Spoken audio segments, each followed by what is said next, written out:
बच्चों, आज हम सीखेंगे कि आइसक्रीम में कलर कैसे करते हैं। तो हमारे सामने आज यहाँ पे आपको 3 आइसक्रीम दिखाई दे रही है।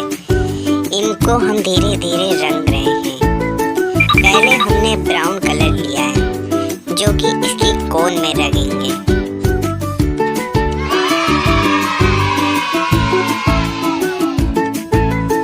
बच्चों, अब हम लोग लाइट ब्राउन कलर कोन के साइड में करेंगे, जिससे ये कोन और सुंदर दिखाई देगा।